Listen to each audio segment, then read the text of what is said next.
तो पिछली वीडियो में हमने बहुत सारे एग्जाम्पल देख लिए हैं, बहुत सारे आपने देखा होगा और आप मेरे एग्जाम्पल के थ्रू सेटिस्फाइड हुए होंगे, यानी कि मेरे एग्जाम्पल से सेटिस्फाइड होंगे।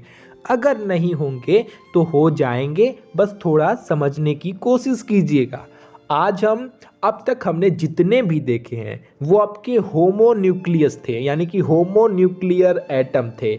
अब आप जो देखेंगे, जो मैं आज दो आपको बताने वाला हूं एग्जाम्पल, वो आपके कौन से होंगे? वो आपके हेट्रोन्यूक्लियर होंगे, हेट्रोन्यूक्लियर एटम होंगे, यानी कि ये विषम नाभिकीय होंगे, जैसे कि CONO। और जो आपके होमो थे वो कैसे होते थे? वो सेम ही होते थे, समनाभिकीय होते थे, जैसे कि CC BB, यानी कि C2 B2 H2 HE2। ये सब क्या है? ये सब आपके समनाभिकीय हैं। अब आपके डाउट क्लियर। अब हम बात करते हैं आज के पहले एग्जाम्पल, यानी कि CO की। जैसा कि हम नॉर्मली जानते हैं और आप बहुत टैलेंटेड हैं, आप सब जानते हैं, और अगर नहीं जानते हैं तो आपसे मेरी उम्मीद है, आपसे मेरी ऐसी आशा है कि आप याद करेंगे। आपको एलिमेंट का एटॉमिक नंबर याद रखना बहुत ज़रूरी है। अगर आपको वो याद नहीं होगा, कम से कम 30 तक तो याद रखना ही चाहिए, वो याद नहीं होगा तो आपको बहुत दिक्कत होगी इन सब चीज़ों को करने में। और बिल्कुल हल्के में मत लीजिएगा, क्योंकि पेपर में ये आता ही आता है, कहाँ कहाँ से बचते फिरेंगे। आप याद कर लेंगे तो बहुत अच्छी बात है। जैसा कि हमें पता है कि कार्बन का एटॉमिक नंबर 6 होता है, ऑक्सीजन का एटॉमिक नंबर 8 होता है। Carbon, nitrogen, oxygen 6 7 8। ठीक है, अब बात करते हैं एक एक की। तो कार्बन का हमने एटॉमिक नंबर जानते हैं कि 6 होता है, तो उसके हिसाब से हमने इसका इलेक्ट्रॉनिक कॉन्फ़िगरेशन कर लिया, 1s2 2s2 2p2। ऑक्सीजन का 8 होता है, हमने उसी हिसाब से उसका भी इलेक्ट्रॉनिक कॉन्फ़िगरेशन कर लिया, 1s2 2s2 2p4। ठीक, अब एक कार्बन के मॉलिक्यूल यहाँ हमने रख लिए, कार्बन का आइटम यहाँ रख लिया, एक ऑक्सीजन का आइटम हमने यहाँ रख लिया। अब इनके बीच में जब ये कंबाइन होंगे, ओवरलैपिंग करेंगे, तो आपके दो मॉलिक्यूलर ऑर्बिटल बनेंगे। क्योंकि हम MOT का रूल जानते हैं, दो एटॉमिक ऑर्बिटल कंबाइन होकर उतनी ही संख्या में मॉलिक्यूलर ऑर्बिटल बनाते हैं। ठीक है, ठीक है। अब हम इसमें इलेक्ट्रॉन भरेंगे। सबसे पहले 1s का भरेंगे। हमको पता है 1s में कोई परिवर्तन नहीं होगा, यहाँ से 1s आएगा, यहाँ से 1s आएगा, कंबाइन होंगे, दो मॉलिक्यूलर ऑर्बिटल बनेंगे और उसमें हम इलेक्ट्रॉन भर देंगे, कोई परिवर्तन नहीं होगा। यहाँ से 2s आएगा, यहाँ से 2s आएगा, आपस में कंबाइन होंगे, दो ऑर्बिटल बनेंगे और उसमें हम इलेक्ट्रॉन की फिलिंग कर देंगे, कोई परिवर्तन नहीं होगा। आपको पता है, बात आएगी 2p की, यही तो मेन है, इसी में सारा ध्यान लगाना है। उससे पहले हम थोड़ा सा और जान लेते हैं। हमें ये भी पता है कि सबसे पहले हम कहाँ पे इलेक्ट्रॉन की फिलिंग करते हैं? जिसकी एनर्जी लो होती है पहले वहाँ इलेक्ट्रॉन की फिलिंग करते हैं, जिसकी एनर्जी हाई होती है पहले, फिर उसके बाद वहाँ पे इलेक्ट्रॉन की फिलिंग करते हैं। यानी कि पहले BMO में इलेक्ट्रॉन भरते हैं, फिर ABMO में भरते हैं। ABMO को हम स्टार से शो करते हैं। आपको पता है ना मैं ऐसे क्यों रिपीट कर रहा हूँ? इसीलिए कर रहा हूँ कि आपको ये बताना चाहता हूँ कि हर बार ऐसा बोलने से चीज़ें आपको कैसे बिना किसी एफर्ट के आसानी से याद हो जाती है। तो मेरी बातों को आप समझेंगे, ऐसी मैं उम्मीद रखता हूं। अब बात करता हूं हम 2p की। तो अब आप कह सकते हैं कि ये 2p क्या है? तो सिंपल सा है, देखिए हमने यहाँ से 2p का 3 ऑर्बिटल बनाया। हमें पता है p के 3 ऑर्बिटल होते हैं, तो हमने 3 ऑर्बिटल बनाया। उस साइड भी हमने p का 3 ऑर्बिटल बना दिया। इस साइड हमने देखा इलेक्ट्रॉनिक कॉन्फ़िगरेशन में 2p2 है, यानी कि हमें 2 इलेक्ट्रॉन भरने हैं, और उस साइड हमने देखा तो 4 इलेक्ट्रॉन भरने हैं। पहले आप इसमें इलेक्ट्रॉन भर लीजिए। अब तो सिंपल हो गया है, कोई दिक्कत नहीं है। यहाँ पे हमने 2 भर लिया, यहाँ पे हमने 3 भरा। अब इसके बाद कोई स्पेस नहीं है। जब हमारे पास कोई स्पेस नहीं होता है तब हम डबलिंग की प्रोसेस डबल करने की प्रोसेस करते हैं, डबलिंग की प्रोसेस को रिपीट करते हैं। जब तक हमारे पास स्पेस होता है तब तक हम सिंगल ही भरते हैं। ठीक, अब यहाँ स्पेस नहीं था तो हमने डबल कर लिया। आपके ये डाउट को भी क्लियर कर रहा हूँ।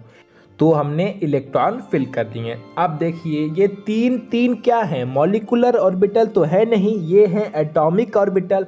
अब ये 3 एटॉमिक ऑर्बिटल कंबाइन होंगे तो उतनी ही संख्या में मॉलिक्यूलर ऑर्बिटल बनना चाहिए, यानी कि 6, यानी कि हमें 6 मॉलिक्यूलर ऑर्बिटल बनाना है। हमने 6 मॉलिक्यूलर ऑर्बिटल बना लिया। अब मेन बात आएगी कि ये जो 6 मॉलिक्यूलर ऑर्बिटल बनाया है उसमें पहले x होगा यानी कि पहले पाई होगा कि पहले सिग्मा होगा। यही तो मेन कॉन्सेप्ट है। अब हमारे उस ट्रिक की बात आएगी, उस रूल की बात आएगी जो हमने आपको पिछली वीडियो में बताया था। वो ये है कि अगर इलेक्ट्रॉन की संख्या 14 से कम हो या 14 हो तो ऐसी कंडीशन में हम पाई सिग्मा के रूल को फॉलो करते हैं। और अगर इलेक्ट्रॉन की संख्या 14 से ज़्यादा हो, 15, 16, 17, 18 ऐसे हो, तो ऐसी कंडीशन में हम सिग्मा पाई सिग्मा के रूल को फॉलो करते हैं। सिंपल सी चीज़ है। अब आप इसके इलेक्ट्रॉन को काउंट करिए। कार्बन के पास 6 इलेक्ट्रॉन है, ऑक्सीजन के पास 8 इलेक्ट्रॉन है। 8 और 6 कितना होता है? मेरे हिसाब से तो 20 होता होगा, आपके हिसाब से 14 होता होगा, यानी कि 14। यानी कि ये 14 या 14 के बराबर वाली कैटेगरी में आता है। यानी कि ये पाई सिग्मा के रूल को फॉलो करेगा। मैंने कितनी बार यानी कि बोला? ऐसे में देखिएगा कुछ लोग ऐसे होंगे जो मेरी यानी कि को इतनी बार काउंट करके नीचे बताएंगे कि हाँ आपने इतनी बार यानी कि बोला है। तो पाई सिग्मा के रूल को फॉलो करेगा। इसका मतलब पहले पाई बनेगा, फिर सिग्मा, फिर पाई, फिर सिग्मा। हमें ये भी पता है कि जब पीजेड ओवरलैपिंग करते हैं तो ही जाके आपका सिग्मा बॉन्ड बनता है। बाकी एक्स और वाई जब करते हैं तब आपका पाई बॉन्ड बनता है। तो जाहिर सी बात है पाई बॉन्ड की संख्या 2 है तो पहले हम पाई बनाएंगे, फिर सिग्मा, फिर पाई, फिर सिग्मा, जो कि हमारा रूल कहता है। तो हमने रूल के अनुसार 2 आपका ऑर्बिटल बना दिया पाई का, एक ऑर्बिटल बना दिया 2pz का, फिर वैसे ही 2 ऑर्बिटल बना दिया पाई का और एक ऑर्बिटल बना दिया 2pz का। अब बात करेंगे कहाँ पे पाई बनता है, कहाँ पे सिग्मा। तो हमको पता है ही, जब px ओवरलैपिंग करें, py ओवरलैपिंग करेंगे तब आपका पाई बॉन्ड बनेगा। और हमने यहाँ दोनों पाई बॉन्ड बना दिए। जब 2pz ओवरलैपिंग करता है तो वहाँ पे सिग्मा बनता है, तो हमने यहाँ पे सिग्मा बना दिया। वैसे ही वहाँ पे pi star 2px, pi star 2py और सिग्मा स्टार 2pz। अब आप बहुत टैलेंटेड हैं, सब समझ गए होंगे। बस अब इसमें इलेक्ट्रॉन भरना है, हमने उस हिसाब से इलेक्ट्रॉन भर देना है। इस साइड में 2 इलेक्ट्रॉन है तो यहाँ से हमने 2 इलेक्ट्रॉन भर दिया, इधर 4 इलेक्ट्रॉन है तो इधर हमने 4 इलेक्ट्रॉन भर दिया। अच्छा एक चीज़ और है, अब आप ये मत कहिएगा कि 1s और 2s को भी भर के दिखाइए, उसमें भरने में कोई कठिनाई है नहीं। आपको दिख ही रहा है 1s ऐसे आके मिलके ये भर जाएंगे, फिर वैसे ही 2s भर जाएंगे, तो वहाँ पे तो कोई कठिनाई है नहीं। जो कठिनाई थी वो p में थी, हमने p का कर दिया है। अब p में ऑर्बिटल फिलिंग की बारी आएगी तो हम पहले काउंट करेंगे कि हमको कितने ऑर्बिटल भरने हैं। तो 4 यहाँ पे हैं, 2 वहाँ पे हैं, यानी कि हमें कुल 6 ऑर्बिटल भरने हैं। ठीक है, मतलब 6 इलेक्ट्रॉन भरने हैं। तो बस हमने 6 इलेक्ट्रॉन यहाँ भर दिए। पहले इलेक्ट्रॉन की फिलिंग कहाँ करते हैं? जहाँ की एनर्जी कम होती है, यानी कि पहले हम BMO में इलेक्ट्रॉन भरेंगे। और हमें BMO में भरना स्टार्ट किया, यहाँ पे 2 भरा, 2 भरा, 2 भरा, कहानी ख़त्म। ऊपर जाने की ज़रूरत ही नहीं पड़ी, सारे इलेक्ट्रॉन यहीं पर फिल हो गए, कहानी ख़त्म। अब इसके अनुसार हम इसका क्या लिख देंगे? हम इसका इलेक्ट्रॉनिक कॉन्फ़िगरेशन लिख देंगे। इसका बॉन्ड ऑर्डर भी हम अभी का भी निकाल देते हैं। बॉन्ड ऑर्डर मतलब क्या होता है आपको पता ही है, BMO minus ABMO upon 2। BMO में इलेक्ट्रॉन की संख्या देख लीजिए, 2, 2, 4 और वहाँ पे कितना है 6, 6, 4, 10 लिख लीजिए। ABMO में इलेक्ट्रॉन की संख्या देख लीजिए, 2, 2, 4, तो 10 माइनस 4, 6 अपॉन 2, यानी कि कितना आ जाएगा 3। यानी कि C और O के बीच में ट्रिपल बॉन्ड होता है।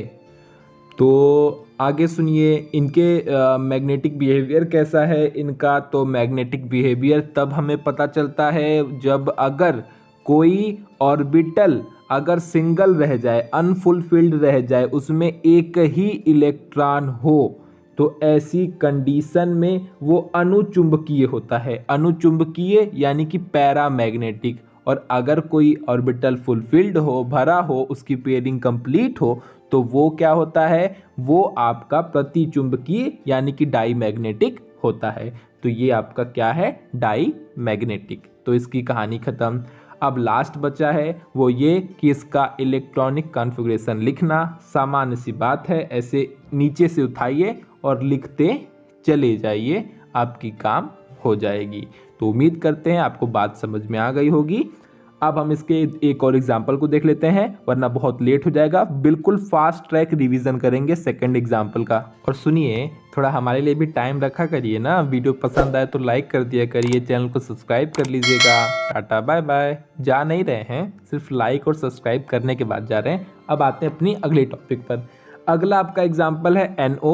हमने अभी CO देखा है, एक NO का देखते हैं। वो आपका 14 से अंदर या 14 था। ये क्या होगा, ये आपका 14 के ऊपर होगा, ताकि आप एक वो वाला एग्जाम्पल भी देख पाएँ। तो सिंपल सी बात है, हमें पता है N का एटॉमिक नंबर 7 होता है, O का एटॉमिक नंबर 8 होता है। इसके अकॉर्डिंग हम इसका इलेक्ट्रॉनिक कॉन्फ़िगरेशन करेंगे 1s2, 2s2 और 2p3। यहाँ पे क्या आएगा, 1s2, 2s2 और 2p4। बहुत ही कॉमन सी बात है, ये हमने कर ली। ठीक, अब सेम कंडीशन, वैसे ही हम 1s का ऑर्बिटल बना लेंगे, यहाँ से भी 1s का बनाएंगे, कंबाइन होगा, 2 मॉलिक्यूलर ऑर्बिटल बन जाएंगे, उसमें हम इलेक्ट्रॉन की फिलिंग कर लेंगे। कोई नई बात नहीं है, ठीक है। दूसरा देखिए, यहाँ से हमने 2s का ऑर्बिटल बनाया, यहाँ से भी 2s का ऑर्बिटल बनाया, ये आपस में कंबाइन होंगे, 2 मॉलिक्यूलर ऑर्बिटल बनेंगे और हम उसमें इलेक्ट्रॉन की फिलिंग कर लेंगे। कोई नई बात नहीं है। तीसरी जो है, ये जरा सा ध्यान देने वाली स्टेज है, इसी पे हमें सारा ध्यान लगाना है। तो क्या है, सिंपल सी बात है। सबसे पहले हमने P के 3 ऑर्बिटल यहाँ बना लिए, P के 3 ऑर्बिटल हमने यहाँ बना लिए। हमें पता है कि P में कितने इलेक्ट्रॉन हैं, तो हमने देखा यहाँ पे P में 3 इलेक्ट्रॉन है, तो हमने सब में एक एक इलेक्ट्रॉन फिल कर दिया। ठीक, पेयरिंग हम कब करते हैं, जब हमारे पास जगह नहीं होती है तभी हम पेयरिंग करते हैं। उससे पहले ही हम पेयरिंग की प्रोसेस को अप्लाई नहीं करते हैं। तो हमने यहाँ पे 3 भर दिया, इसमें हमने 4 भरना था, तो पहले 3 सिंगल भर दिए, 3 इलेक्ट्रॉन सिंगल भर दिए। जब जगह नहीं बची तब हमने एक में पेयरिंग की। अब ये आपका चीज़ें हो गई, ठीक है, संतुष्ट हो गए। अब देखिए, सिंपल सी बात है, ये 3 एटॉमिक ऑर्बिटल, माफ़ कीजिएगा याद नहीं आ रहा था, 3 एटॉमिक ऑर्बिटल आपस में कंबाइन होंगे तो क्या बनेंगे, आपके मॉलिक्यूलर ऑर्बिटल।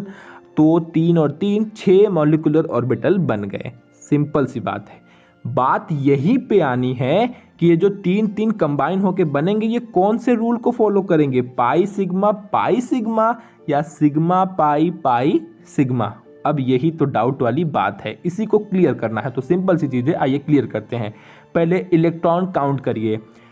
O का 8 होता है, N का 7 होता है, 8 और 7 15, यानी कि 14 से ज़्यादा। यानी कि कौन सा रूल फॉलो होगा, बताइए। रूल फॉलो होगा सिग्मा पाई सिग्मा।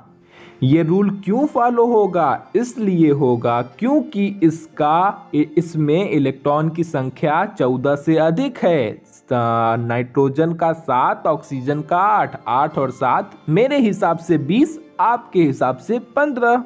तो मेरा मैथ खराब है, आपका तो सही है ना। तो 15 है, यानी कि 14 से ज़्यादा है। तो बस उसके अकॉर्डिंग हमने ये रूल फॉलो किया। चलिए अब इसको फॉलो कर दीजिए। यानी कि पहले हमने सिग्मा बनाना है, तो क्या होगा, सिग्मा सिर्फ एक ऑर्बिटल से बनता है।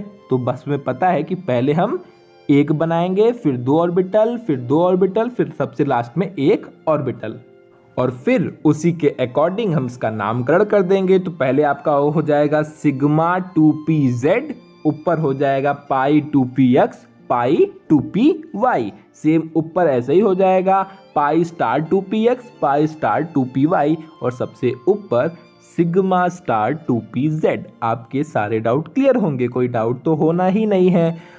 अब ये बात आ सकती है कि आपको एक बार मैं एक चीज़ और बोल दूं कि Z जब Z और Z आपस में ओवरलैपिंग करते हैं तब क्या बनता है, आपका सिग्मा बनता है। बाकी 2 ओवरलैपिंग करते हैं तो पाई बॉन्ड बनता है। सिंपल सी बात है। अब इसमें इलेक्ट्रॉन भरने की बात है, काउंट कर लीजिए। यहाँ पे 3 इलेक्ट्रॉन है, यहाँ पे 4 इलेक्ट्रॉन है, 4 और 3 7 इलेक्ट्रॉन है, यानी कि हमें 7 इलेक्ट्रॉन को फिल करना है।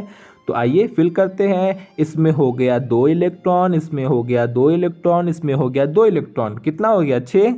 एक बचा था, अब एक कहाँ जाएगा, ये जाएगा ABMO में, तो हमने वहाँ पे भर दिया। अब ध्यान दीजिएगा ये ABMO में एक ही इलेक्ट्रॉन है, वो भी खाली है, इसका ये ऑर्बिटल भरा हुआ नहीं है। तो ये हमें क्या संकेत दे रहा है, ये हमें ये संकेत दे रहा है कि जो इसका मैग्नेटिक बिहेवियर होगा वो कैसा होगा, वो आपका होगा पैरामैग्नेटिक, अनुचुंबकीय। क्यों ऐसा होगा, क्योंकि इसका एक ऑर्बिटल अनफुलफिल्ड है, वो उसमें सिर्फ एक ही इलेक्ट्रॉन है, सिंपल सी बात है। तो इसके आप इलेक्ट्रॉनिक कॉन्फ़िगरेशन लिख लीजिएगा, कुछ करना नहीं है, यहाँ से उठाइए, लिखते लिखते वहाँ तक चले जाइए। ऐसी कोई खास बात है नहीं कि मेरे को आपको इलेक्ट्रॉनिक कॉन्फ़िगरेशन बताना पड़े। रही बात इसके बॉन्ड ऑर्डर को पता करने की, तो सिंपल सी बात है, बॉन्ड ऑर्डर का आपको पता ही है, BMO माइनस ABMO/2। देख लीजिए 2 2 4 और 6 4 10 हो गया। ABMO में काउंट कर लीजिए 2 2 4 और 1 5, ठीक है। 10 में से 5 गया, 5 बचा, 5/2 कितना हो जाएगा 2.5, यानी कि क्या हो गया, 2.5 को क्या कहते हैं यार, ठीक है 2.5 हो गया, यानी कि इसमें 2.5 बॉन्ड बन रहे हैं, 2.5 बॉन्ड बन रहे हैं। और अगर ये कोई और होता तो हमको पता चलता है कि इसमें 3 बॉन्ड बन रहे हैं या 2 बॉन्ड बन रहे हैं, बीच का हमें मालूम नहीं चलता था। तो MOT हमें इसी चीज़ में हेल्प करती है। और साथ ही साथ एक चीज़ और हेल्प करती है, वो है आपका मैग्नेटिक बिहेवियर बताने में। अब चलते हैं हम अपनी क्या कहते हैं टाइप्स ऑफ मॉलिक्यूलर ऑर्बिटल को, जो हम काफ़ी टाइम से डाल रहे हैं, आज उसको ख़त्म करेंगे और आज आपका ये टॉपिक भी ख़त्म होता है। तो उम्मीद करता हूँ आपको सारी चीज़ें समझ में आई होगी, और आई होगी तो लाइक ज़रूर करिएगा। तो अणुकक्षक यानी कि मॉलिक्यूलर ऑर्बिटल 3 प्रकार के होते हैं, बॉन्डिंग मॉलिक्यूलर, नॉन बॉन्डिंग और एंटी बॉन्डिंग। सबसे पहले हम बॉन्डिंग को देखेंगे। तो ये वे मॉलिक्यूलर ऑर्बिटल होते हैं जिनकी एनर्जी ओवरलैपिंग में माफ़ कीजिएगा, हृदय से माफ़ कीजिएगा, ओवरलैपिंग में पार्टिसिपेट लेने वाले, भाग लेने वाले एटॉमिक ऑर्बिटल की एनर्जी से कम होती है, ठीक। अब ये तो आप रट्टा मार लेंगे फटाक से कि हाँ मॉलिक्यूलर ऑर्बिटल जिनकी एनर्जी ओवरलैपिंग में पार्टिसिपेट लेने वाले एटॉमिक ऑर्बिटल की एनर्जी से कम होती है, ठीक है, ये हमने रट्टा मार लिया, लेकिन इससे काम चल जाएगा। रीज़न चाहिए ना कि क्यों कम होती है, तो उसकी वजह ये है कि ओवरलैपिंग से पहले जो इलेक्ट्रॉन आपके एटॉमिक ऑर्बिटल में होते हैं, ओवरलैपिंग के बाद वो मॉलिक्यूलर ऑर्बिटल में चले जाते हैं, जिसकी वजह से उनकी एनर्जी कम हो जाती है। अभी आगे और सुनिएगा, रुके रहिए। पहले आपके जो इलेक्ट्रॉन थे वो आपके एटॉमिक ऑर्बिटल में थे, 2 अलग अलग थे, वो मिलते हैं, इधर आपके कहाँ चले जाते हैं, मॉलिक्यूलर ऑर्बिटल में। इसी वजह से इनकी एनर्जी लो हो जाती है। ये मोर स्टेबल होते हैं, अधिक स्थायी होते हैं, जो आपको पता है। एटॉमिक ऑर्बिटल में इलेक्ट्रॉन केवल एक ही न्यूक्लियस से अट्रैक्ट रहता है, मेन लाइन है, जबकि मॉलिक्यूलर ऑर्बिटल में वो एक से अधिक न्यूक्लियस से अट्रैक्ट रहता है। इसको इस फिगर के माध्यम से समझिए। जब वो एटॉमिक ऑर्बिटल होते हैं तब वो ऐसे होते हैं, उनमें एक ही न्यूक्लियस होता है, वो इस तरीके से रहते हैं। जब मॉलिक्यूलर में जाते हैं तो उनमें एक से अधिक न्यूक्लियस प्रेजेंट हो जाता है, यानी कि एक में ही 2 हो जाता है, तो उसकी वजह से वो 2 न्यूक्लियस के द्वारा अट्रैक्ट रहते हैं, आकर्षित रहते हैं। अभी मान लीजिए आपका किसी एक के ऊपर दिल आया रहे, उसके बाद 2 लोग मिल जाएं, तो जाहिर सी बात है जहाँ 2 लोग होंगे वहाँ आप ज़्यादा अट्रैक्ट हो जाएंगे, एक पर्सन के पीछे कम अट्रैक्ट होंगे। आपकी लेवल के हिसाब से चीज़ें एग्जाम्पल देने की कोशिश कर रहा हूँ, ना पसंद आए तो मत लीजिएगा, उठा के फेंक दीजिएगा बाहर। जब उसको बाहर फेंक देंगे, ये पीछे वाला एग्जाम्पल, तो कोई दूसरा चाहिएगा ना, तो उसके लिए ये है कि अगर कोई 2 चिंबक हो यहाँ रखा हो और कोई 1 चिंबक हो यहाँ रखा हो, बीच में आप लोहे की टुकड़ा फेंकेंगे तो किधर जाएगा, जाहिर सी बात है 2 वाले की तरफ ना, क्योंकि उसकी कैपेसिटी ज़्यादा हो गई, इनकी तो हल्की हो गई। बस सेम वही कैटेगरी है, वही हम उसमें भी कहना चाह रहे थे, लेकिन आप लोग काफ़ी अच्छे हैं, हम खराब हैं तो नहीं समझ में आएगा, कोई बात नहीं, हम इसको छोड़ते हैं, हम चलते हैं अपने नॉन बॉन्डिंग मॉलिक्यूलर ऑर्बिटल की तरफ। इसमें कुछ है नहीं, सिर्फ मैं बता दे रहा हूँ, आप काफ़ी इंटेलिजेंट है यार, समझ जाएंगे। सुनिए, तो देखिए नॉन बॉन्डिंग का क्या है, इन ऑर्बिटल्स की एनर्जी जो होती है वो बॉन्डिंग जो बंध बनाते हैं, जो उस बंध बनाने में भाग लेते हैं, उन एटॉमिक ऑर्बिटल के बराबर होती है। और ये ऑर्बिटल्स यानी कि नॉन बॉन्डिंग ऑर्बिटल्स बॉन्डिंग में पार्टिसिपेट नहीं करते हैं, इसीलिए ये नॉन बॉन्डिंग होते हैं। नॉन बॉन्डिंग मतलब नो बॉन्ड, यानी कि ये बॉन्ड नहीं बनाते हैं, इसीलिए नॉन बॉन्डिंग मॉलिक्यूलर ऑर्बिटल कहलाते हैं। तीसरा देखिए एंटी बॉन्डिंग। अच्छा, ये क्यों बॉन्ड नहीं बनाते हैं वो भी जान ही लीजिए यार, नहीं तो कहेंगे क्यों बताया नहीं इन्होंने। इसका एक रीज़न ये है कि वो ऑर्बिटल इतनी दूरी पे हो कि ओवरलैपिंग की प्रोसेस संभव ना हो। दूसरा ये है कि उनकी सिमेट्री आपस में मेल ना करती हो, उनकी सिमेट्री आपस में मैच ना करती हो, ऐसी कंडीशन में भी नॉन बॉन्डिंग फॉलो होती है। और तीसरा ये है कि उनकी एनर्जी का लेवल सेम ना हो, यानी कि एक में तो वो हो, मान लीजिए 2s हो, लेकिन दूसरे में 2s अवेलेबल ना हो, अवेलेबल कहते हैं ना, तो अवेलेबल ना हो, उपलब्ध ना हो, तो ऐसी कंडीशन में नॉन बॉन्डिंग की प्रोसेस हो जाती है। करनी नहीं पड़ती, अक्सर ऐसी बड़ी बड़ी शहरों में छोटी छोटी बातें हो जाया करती हैं। तीसरा देखिए आपका है एंटी बॉन्डिंग, उसमें ध्यान लगाइए ये वो मॉलिक्यूलर ऑर्बिटल होते हैं जिनकी एनर्जी ओवरलैपिंग में पार्टिसिपेट करने वाले एटॉमिक ऑर्बिटल से अधिक होती है, इसीलिए ABMO की एनर्जी अधिक होती है BMO की अपेक्षा। जब ABMO में इलेक्ट्रॉन भरते हैं, इन ऑर्बिटल्स में इलेक्ट्रॉन भरते हैं, तो उनकी एनर्जी बढ़ जाती है, यानी कि इलेक्ट्रॉन के भरने की वजह से ये चार्ज हो जाते हैं, एकदम खुशी से पगला जाते हैं, इसी वजह से ये अनस्टेबल हो जाते हैं, अस्थायी हो जाते हैं, मार इधर से उधर, नाच कूद यार बाहर, गाना वाना गाते रहते हैं। तो बात समझ गए होंगे।